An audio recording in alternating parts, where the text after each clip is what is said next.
QuickBooks Online 2025, entering a credit memo form, thinking about the impact on the income statement, whether it's going to be a reduction to the revenue account or possibly go to a bad debt account or possibly sales returns and allowances, a contra income account.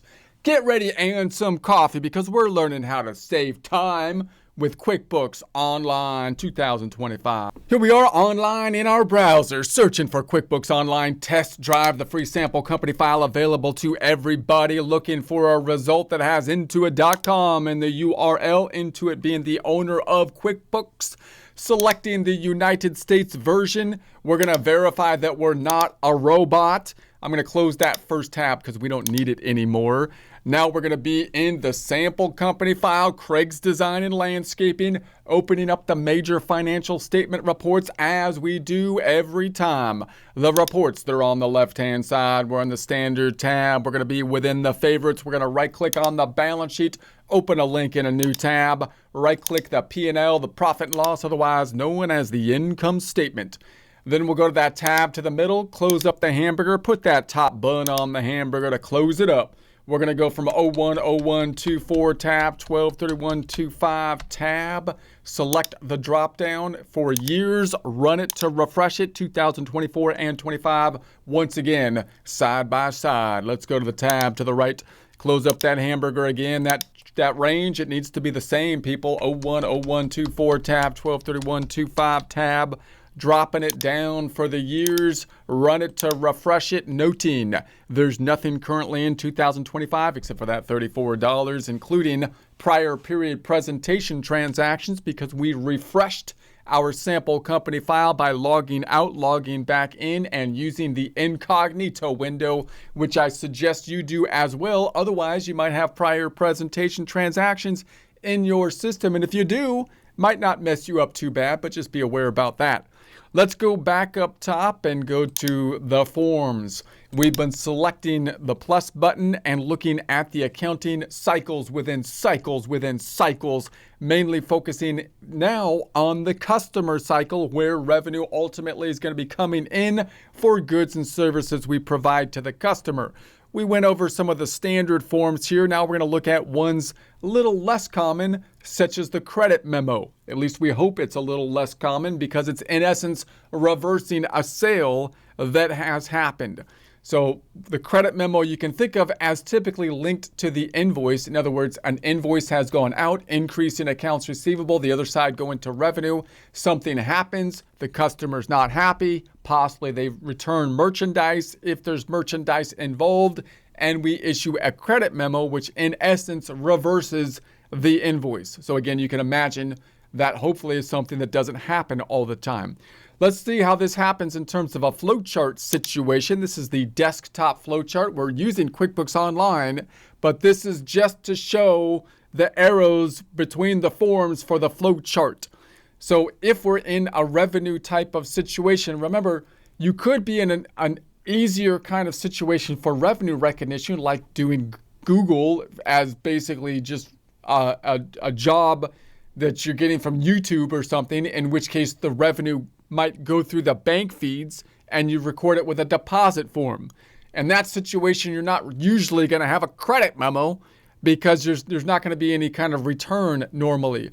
You might be at a cash register situation, in which case you sell something, get paid at that point in time, in which case you might have a return of merchandise, but not necessarily or usually a credit memo situation because the credit memo is typically reversing the accounts receivable before we get paid. If you already got paid, and meaning they bought the merchandise and then they're returning it, or you're giving them money back for service provided, then you're going to have to give them something back, right? Like you're going to have to, in essence, write a check or possibly give them some kind of credit to purchase something else within the store. In that case, we're talking about a situation where typically we have invoiced the client, where we have accounts receivable outstanding. They have not yet paid us, and we're going to basically reverse the accounts receivable as though they returned the inventory or something like that before we actually paid them.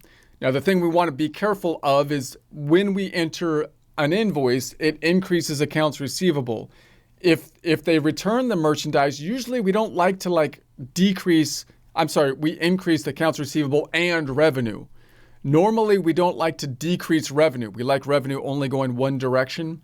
So we might want to change like the revenue recognition or the account of the revenue to returns and allowances. You could also have a similar situation with bad debts. In other words, let's say we have accounts receivable and we just determine that someone's not going to pay us. Well, we're going to have to take the accounts receivable off in some way, shape, or form and possibly record the other side not to negative income, but to say bad debt, for example. All right, so we'll think about those types of scenarios. Let's first think about it in terms of Excel, because that's just the transparent way to think of it. Because these are somewhat complex transactions, especially if we add inventory, which we will do, just to think about the more complex scenario, and then you can reverse that if you don't have inventory. So what happens when we record an invoice with inventory? We've got the sales side, accounts receivable would go up. We're going to say in this case by the 167.40. The other side's going to go to income. We're going to say by the 155, and then we're going to imagine that we had sales tax, which is going to be a payable. That's going to be a consumption tax. That would be the revenue side of the transaction. And then if there's inventory is going to go down by the 100. We're going to imagine here. And then the expense of cost of goods sold is going to go up, so that we're going to have net impact on net income is the revenue, not including sales tax, minus the cost of goods sold. Now, what if they then return the merchandise before they paid for it? So we haven't actually got the money. It's in accounts receivable. Well, then I could just say, maybe you might say, well, I would just delete the invoice. Well, you don't want to delete the invoice because then we lose the audit trail. So what I want to do is say, I'm going to keep the invoice and then basically do something similar to, say, voiding a check, where I create another form in essence, which is going to give me the audit trail, in this case, reversing the transaction. So when we think about the transaction related to a credit memo, what you want to do if this came up on a test question or something like that, what would be the transaction for a credit memo? Well, what you want to do is record the transaction for an invoice and then reverse it. Now, normally when we reverse something, you in a book problem, you would have the debits on tops and the credits on the bottom, because that's just a convention. But typically when you're thinking about it in your mind, you don't want to shuffle up the accounts over here. I'm just going to think of the same order of accounts, top to bottom, and just reverse the debits and credits, or you can think of them as increases and decreases. So in other words, accounts receivable went up or was debited. So we're going to say the credit memo is going to take accounts receivable down.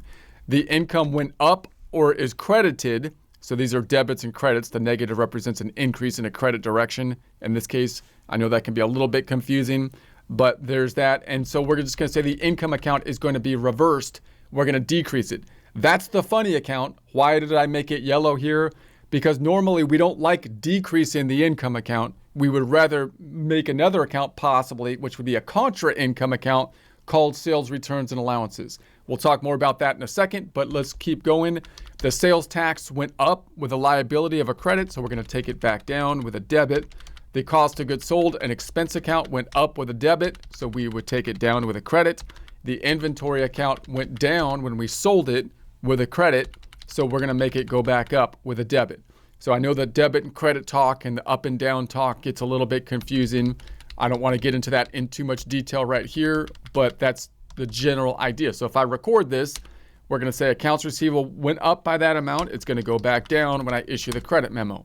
We're just going to say the income was recorded. Now, the income might have been recorded in a prior period and then has rolled into the equity section, which is basically what we're saying here, right? The income of that 30,055 is now in equity.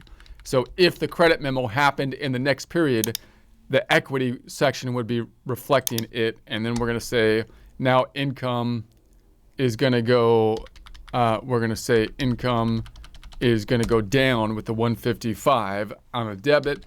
And then the sales tax payable went up last time in the credit direction of 1240. It's going to go back down. And then the inventory here went up last time. It went down last time. It's going to go back up. and then the cost of goods sold went up, and now it's gonna go back down. So this looks funny because it looks like an increase here, but this is actually income going down in a debit direction and expenses going down. So this net income, this minus this $55, is actually net loss that has happened. All right. Now, one variant on this is we'd say, hey, look, I don't like to decrease the income account because it results in this negative income number, which is not negative here in terms of signs, but it's a debit balance account from debit and credit standpoint, and it should be a credit balance account because it usually goes up with a credit. So we're just going to replace the income account with sales returns and allowances. So I'm going to say, okay, what I'd like to do is do the same thing. Accounts receivable is going to be reversed. Sales is going to be, it's not going to go to sales. It's going to go to sales returns and allowances. So now revenue account is only going to go up. And then I've got what we could call a contra revenue account, sales returns and allowances. It's contra revenue because it would be in the revenue section, not the expense section, but acts like an expense because it only goes in one direction, which ultimately decreases net income. And then we've got the sales tax would be the same. Everything else would be the same. And then cost of goods sold. Now notice you could make the same argument for cost of goods sold and expense account, which is going the wrong way. But typically we don't make a contra account for the cost of goods sold. We just reverse it. So it does something a little bit unusual for an expense type of account. And so there we have it there. And then you could have a scenario where you have a bad debt situation where accounts receivable is going up and you just simply want to say, hey, look, we're not going to collect on that receivable. So I have to get rid of the accounts receivable, and maybe you can use a similar kind of process to basically enter, in essence, a credit memo to record the accounts receivable, decreasing the accounts receivable on the other side going to bad debt when you determine a debt is no longer collectible. All right, so let's first do this scenario. So we do the invoice and then we'll reverse it. All right, so let's go back on over and say, let's do this in QuickBooks. Let's first enter the invoice. So we're gonna say invoice and let's do this. This is gonna be customer one again. Customer one, we'll say tab, tab, tab. And all right, date's fine. And let's say it's going to be an inventory item. So I'm just going to make up an item, inventory item 1, adding that. And I'm going to make it an inventory type item. And we're going to say that let's put 5 on hand so that I can then sell them. Let's put 10 on hand.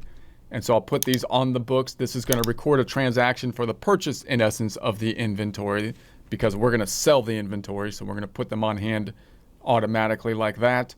Reorder point, let's put 0. Inventory is the asset account that's going to decrease. I'm going to call this inventory item, say item 1. I can't spell item. Inventory, let's just call it inventory 1 then. I want an item there. Item. That's right. Okay. And then we're going to say that we sell them, we're going to say for $155, let's say. Let's try to keep to that example, at least to some degree. Income, and then sales tax is going to be applicable, so we'll keep the sales tax. When we purchase it, we purchase them for, we said 100, so they cost $100, and that'll go to cost of goods sold. Let's save it. All right, so inventory item, we sell them for $155 subject to sales tax, which is at 8% or 167. I think that matches our problem. 167.40. Okay, so what's this going to do? It's going to increase the accounts receivable by the amount plus the sales tax, 167.40. The other side's going to go to revenue only for the 155. The difference of sales tax, 12.40, is going to go to a liability account, sales tax payable to the Board of Equalization or whatever. And then we also going to have inventory is going to go down by the amount of the cost of inventory, which we said was $100, which isn't on the invoice, but we know by the item because it's a perpetual inventory system, and the other side is going to go to cost of goods sold, the expense for us selling the inventory, net impact on net income, 155 minus the $100 cost of goods sold, and that'll be that. So let's go ahead and save it and close it and check it out. Save and close. And go back to the balance sheet, run it to refresh it, going into the AR. There's the 167. That's for the full amount, including the sales tax. Back. Let's go to the profit and loss, run it. And we should hear, there's the 155, not including the sales tax. Let's go to the balance sheet. The sales tax going to be in the liability section under Board of Equalization, because that's who we pay in California for the sales tax, which is a type of consumption tax. There's the 1240 back. And then we know that the inventory is going to be impacted. So here's the inventory account as an asset. And we made it go up with the purchase of the 10 units at $100. And then we made it go down by the 1 unit that we sold, which is what we're focused on here for the $100. And then we go back. And then we also know that on the income statement, we've got cost of goods sold of $100.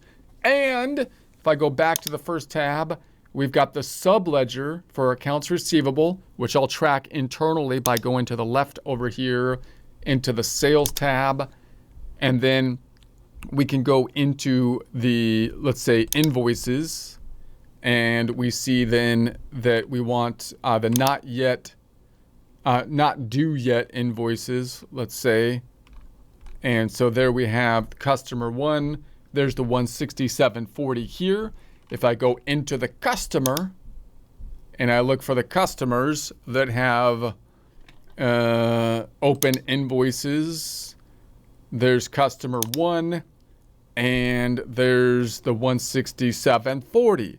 And if I go into the subledger for inventory, I can go into the reports and I can go into the, let's actually open, I'm going to right click and duplicate this tab, pull it to the right so that I can have this other report, which I'm going to call inventory valuation summary for the date. Let's just bring this up a bit so it encompasses our time frame. So there's the 9 units of inventory. We put 10 on the books. We sold 1. We're down to 9.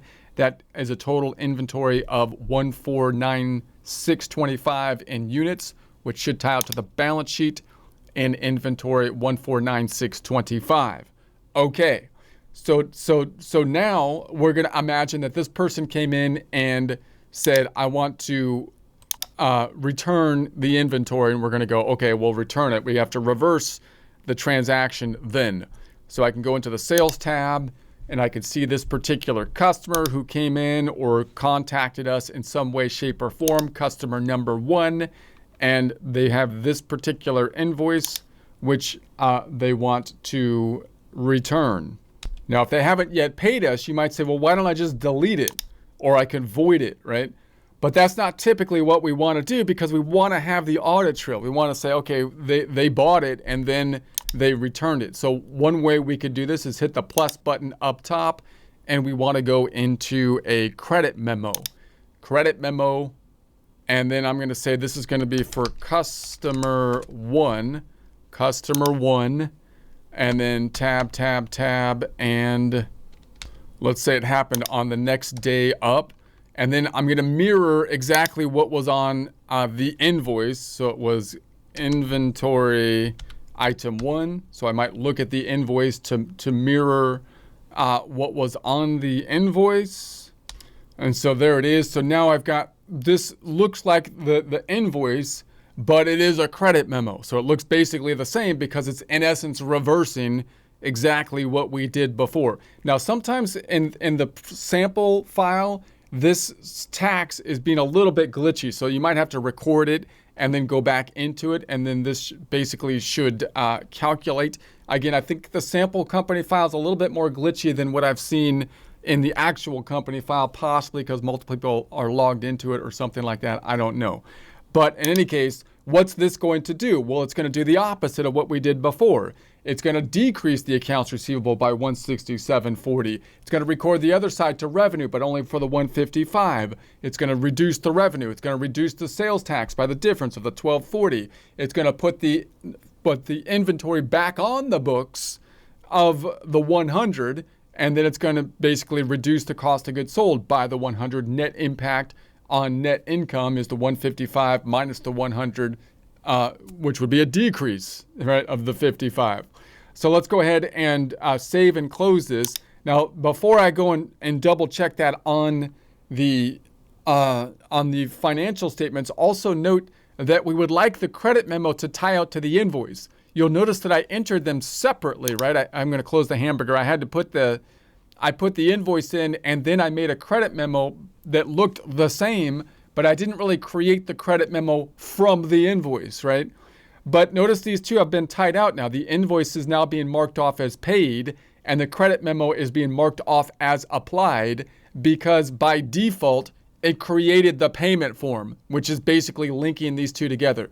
Now, if you have the settings that are, I believe this happens in the default settings, where QuickBooks is trying to say, hey, I'm going to try to tie, I can see that these two need to be tied together with a payment form. If it's not, then what's going to happen is you're going to have these two amounts on there, but they won't be linked together. So they'll both look like it'll be open. So the net balance would be 0, but these two would not have been tied together. So how did they tie it together? Well, let's look at the payment form, which was basically generated automatically. We'll edit that form. Now, this is the form that normally would be the second step when we enter an invoice. We enter an invoice, increase in accounts receivable, and then we get paid, normally with a check or cash or electronic transfer. In this case, we're getting paid. We're imagining we're kind of getting paid, but we're not actually getting paid. We're going to record the other side to the credit memo, the credit balance that hit the account, and those two things net out. So we check both those off, and that's what the receive payment form is doing here. So now everything is tied out and matched up. So that looks good. Also, just want to point out the terminology of credit. Remember that when we say credit to like a customer, like if we were talking to the customer, we might say, okay, what does it mean? We're going to credit your account, which kind of means similar to the credit memo. You can say, well, that means we're issuing a credit memo to the account. Why do we say we're crediting their account? Because accounts receivable is a debit balance asset account. It goes up with a debit. And then when we get paid, we decrease it with a credit. So that's where you get to this terminology where people just think of crediting. From a customer perspective, they think of someone crediting their account as reducing the amount that they owe, right? If you call the credit card company and you ask them to credit the account, or you ask them to get rid of a penalty or something, and they do it, they're going to say, well, we're going to credit your account. That it came from the term debits and credits. So it's all related. But people lose the idea of debits and credits, and then we use these term credit memos, which again came from the idea of debits and credits, because we issued a credit to the receivable account without getting paid, but we still credited their account, right? When we get paid, we credit their account. I just want to point that out just so you can kind of see where these different words, they seem different, but they're all kind of tied together. So in any case, let's go to the balance sheet and see what happened.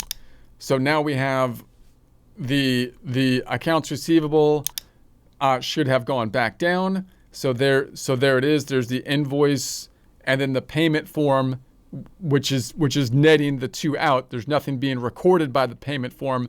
The credit memo is tying it out. The payment form is basically just linking the two together. So then I'm going to go back up. The other side went to the income statement. So if I refresh the income statement, we're going to say that then there's nothing in the revenue account. So if I go into the revenue account, we're going to say what happened. It was invoice, and then credit memo reversed it. And then the other side's in the balance sheet under the sales tax. So if I go into the sales tax payable, Board of Equalization, we're going to say, okay, what happened here? Que paso? 1240 went up, and then it went back down. Notice that this could have happened in a different year. Maybe we issue the credit memo in another year. Well, we still would have to reduce the sales tax at the point in time we issue the credit memo, because we would have paid sales tax before without having received it, right? So we'd have to reverse it in the future. All right, let's go back. Then inventory, if I go up to inventory, we can see inventory, we had a decrease of inventory with the invoice, and then we reversed it, increasing the invoice back up with the credit memo, assuming that they returned the inventory, which maybe they did, or maybe it was damaged, in which case you might not want to do this, which we'll talk about in a second.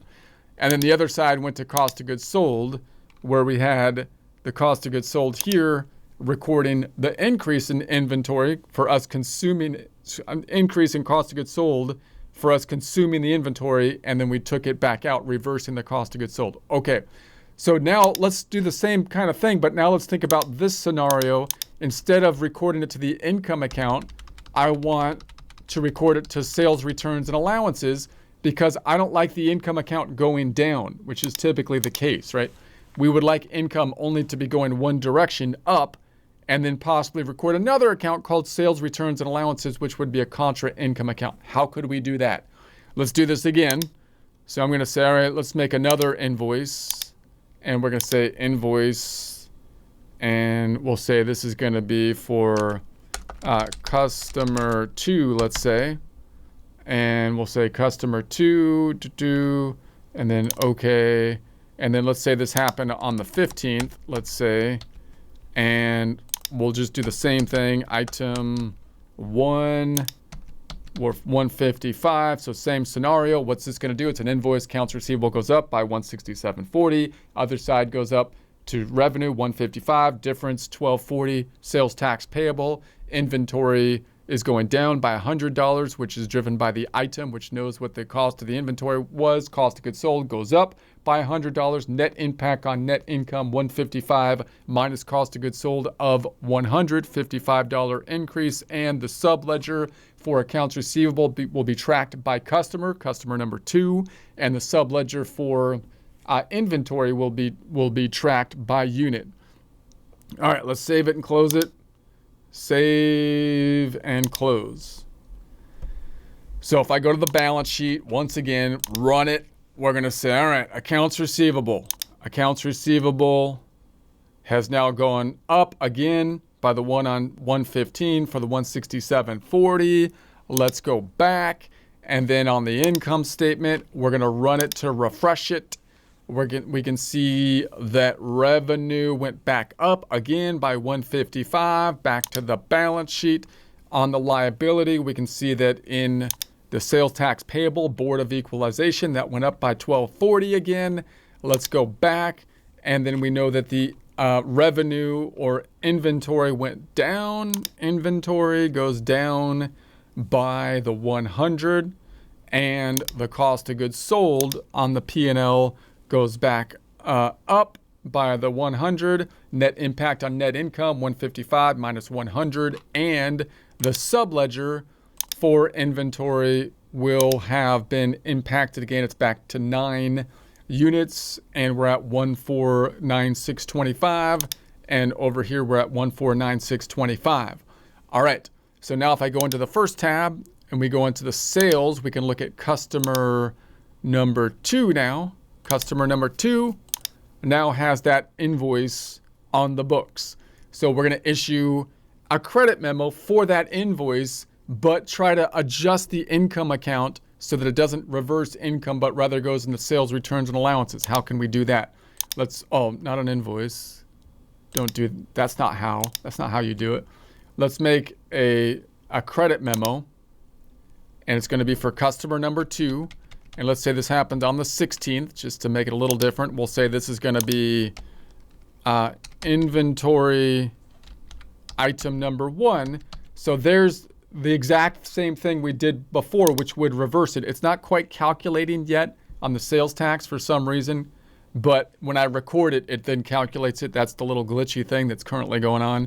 So I'm going to be okay with that for now, even though it bothers me.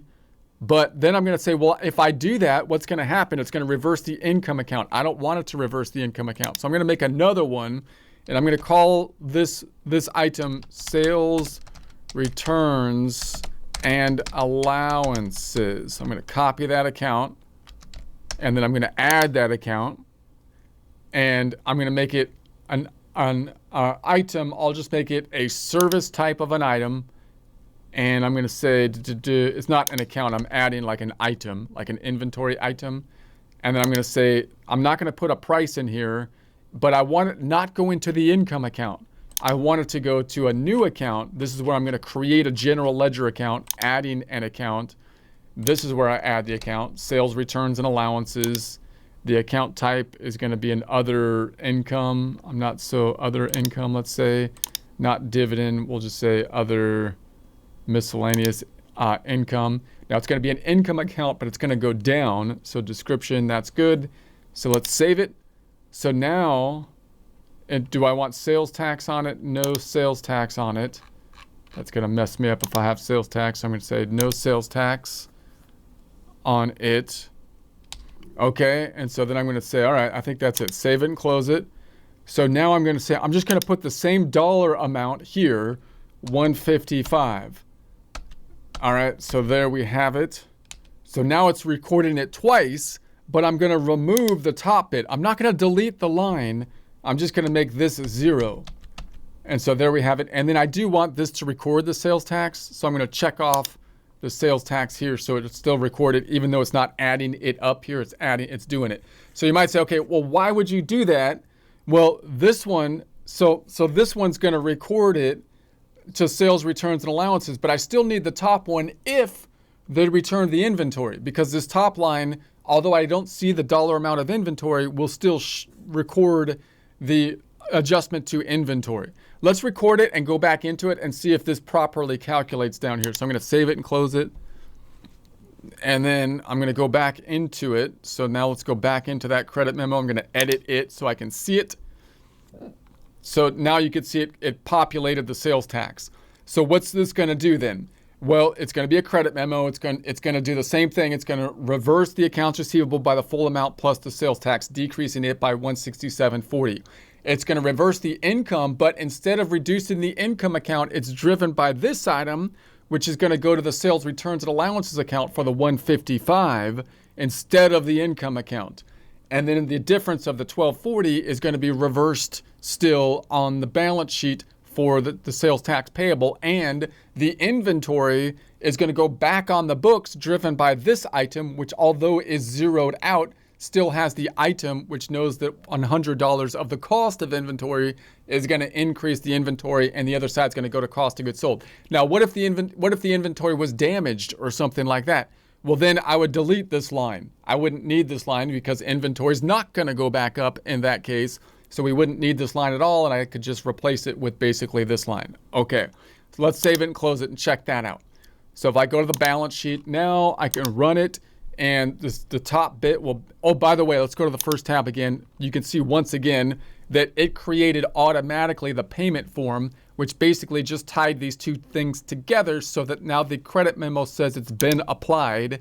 So if I edit the credit memo, it's been paid, right? And I can see that by going to the made payment form, and it basically is gonna make this payment format that tied the two out. And if I go into the invoice, you can see if I go into this invoice, it says it's paid. If I edit the invoice, then I can see in here that it's been paid. It's tied to this payment form. And so there's the payment form. What's the payment form doing if I close this out? It's just tying the two things together. So here's our payment form, which once again, if I just take a look at it and edit it, then this would be the form that we would receive payment from. Normally the invoice would be checked off and we'd get a payment, but we didn't get a payment. It tied it to the credit memo. Okay, cool. So now let's go back to the balance sheet and just check it out.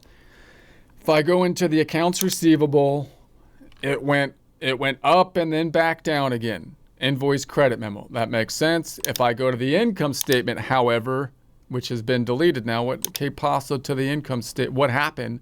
Let's put it back in play. 0101 24 12 31 25. Gremlins, man. I'm telling you, it's the gremlins. Run it. Okay.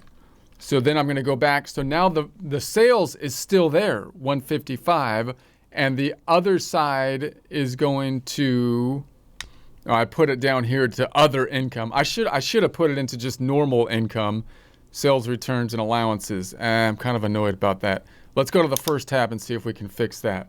I'm going to go in and say, let's go into the transactions and say, okay, I'm going to go into the chart of accounts and then close this out. And we're going to say, donde está sales returns and allowances. It's going to be in the other income, other miscellaneous expenses. Let's go to the next page. There it is. I put it into other income. So let's see if I can edit that. Select the drop down, edit, and I want it not going to other income, but just normal income. Changing it, yes, change it. Change it, make it right. Let's go back to the first tab, run it again.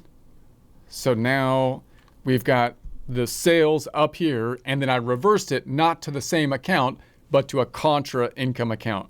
So it's still in the income section, but it's reducing the income. So this is like net income. I mean net revenue instead of net income, net sales, you could say. Okay, and then so there's that, and then the other side is going to the liability. Board of Equalization went back down for the sales tax payable. Good. And then if I go back, we know that the inventory went back on the books. So this is the one that if they return the inventory, the credit memo put it back on the books. So let's go back, and then the cost of goods sold also got reversed. You would think, why don't I do the same kind of thing for cost of goods sold? We just don't typically do it for cost of goods sold. So cost of goods sold is going the wrong way here, and we're going to be okay with that. Let's go back, and then the subledger for inventory, you can see, is back up to 10 because we received that unit back. And this 159625 should tie out to what's on the balance sheet, 159625. So there we have it. Now, one other kind of thing that you might have a similar situation is you might determine that we're not going to receive a payment on an invoice that is out there, right? So if you're looking at an invoice and you're saying that you're not going to get paid, you might do a similar scenario, issuing the credit memo, but making it go to accounts to bad debt expense. So you might say, for example, let's do it one more time. Let's say we have an invoice this time. Let's say it's for customer 3, and we'll say this happens on, let's say 020125.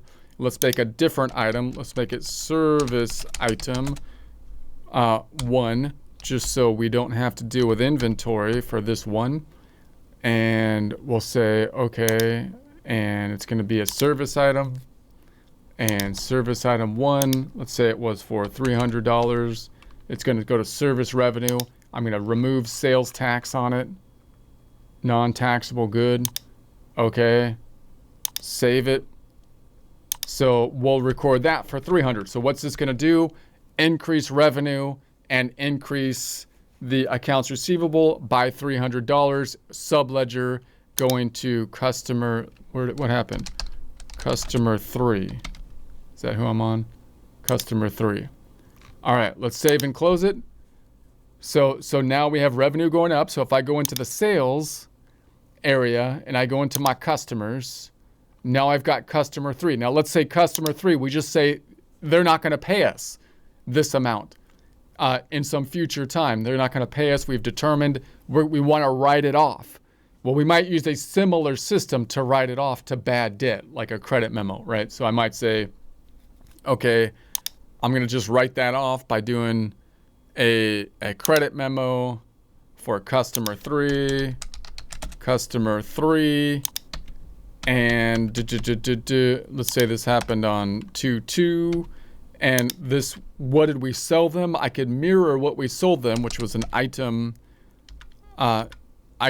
service item 1, but then I'm going to make another line item here to write it off not to income but to bad debt. So I'm just going to call this bad debt item, and I'm just going to copy that tab.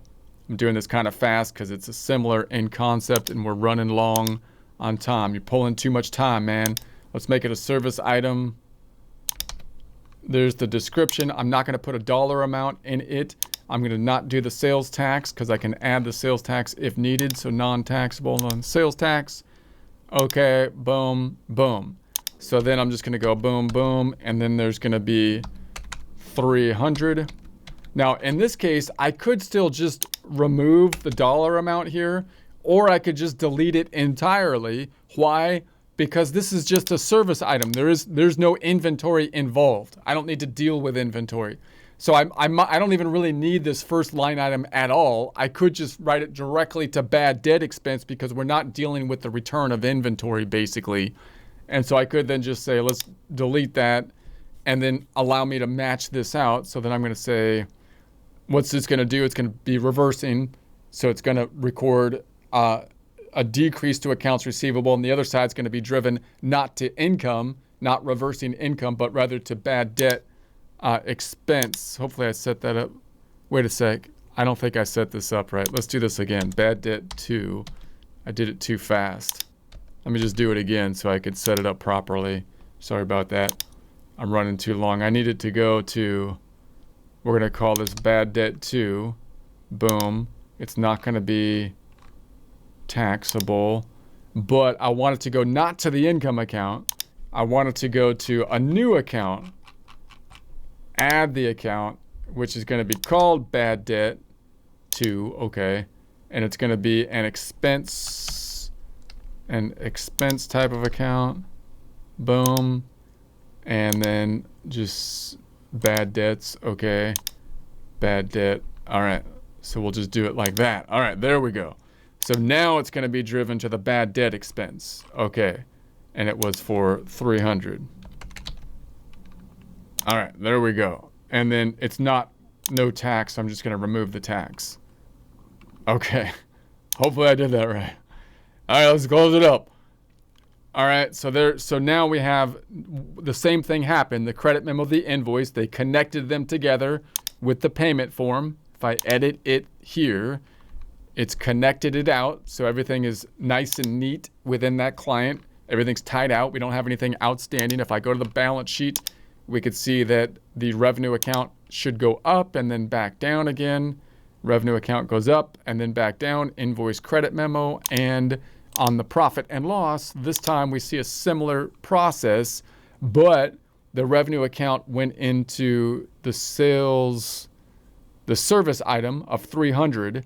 And then the expense then didn't reverse that, didn't go into accounts receivable, but we put it instead into expenses, bad debt expenses, which is up here. There it is, bad debt expenses. So there, it nets out there. So that's another way that we format, you might use that. So that's the general idea with the credit memos.